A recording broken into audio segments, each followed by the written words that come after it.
Hi, welcome to another episode of Timeless Marketing. This one focuses on return on ad spend. It was actually a lot of fun.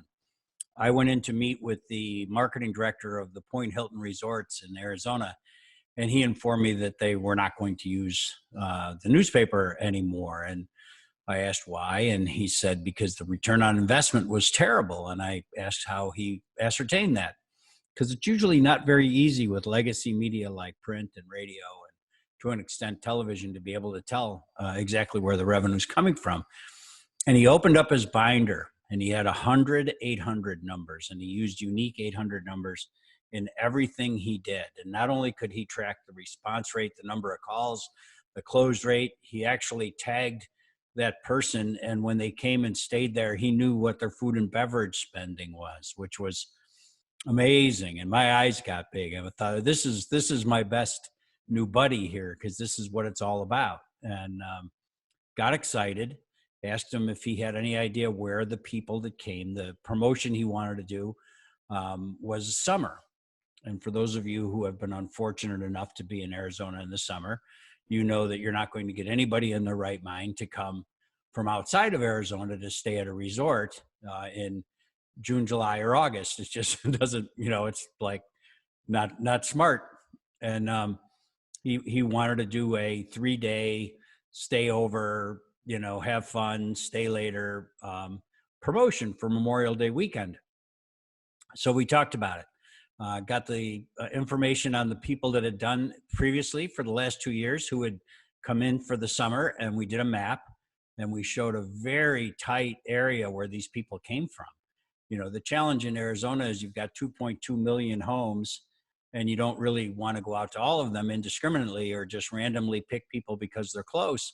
Well, this allowed us to look at past behavior, which usually equals future behavior. And we identified a couple of areas that were really, dense with people that would come there in the summer. And then we did a couple of things with the offer that really made it go. If you look at this piece that we put together here, we did two things. One was, I can't take advantage of this offer now, but please make me aware of future offers. And the other one was a sleeper. Please send me a certificate good at the holidays, because the other thing that he experienced was that the locals would refer their out-of-town guests, if they had overflow at their house, to local resorts. And we wanted to take advantage of that. So we printed 70,000 of those with a tear-off little card. Again, this was back in the day when email was becoming of age, but we didn't want to position ourselves so that was the only way they could respond. Today, I would do a landing page, which is a fancy name for a single page on your website dedicated to this promotion, and we'd be able to do all kinds of things with that. But this was predated that.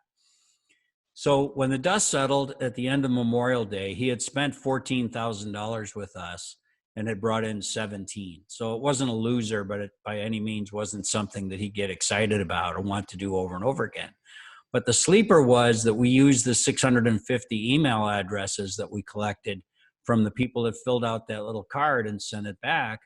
And we made offers throughout the summer, and we got him to occupancy levels that he was shooting for all summer long using that email list of 650 people. And then to cap it off, he sold about 200 certificates for the holidays. And by the time the year was out, the return on investment on this $14,000 was $267,000, nearly 20-to-1 return on ad spend. But it was 19 of those 20 were not from the actual weekend that we were trying to promote. It was from the back end of being able to communicate with these people on an ongoing basis throughout the summer and at the holidays that made this thing go.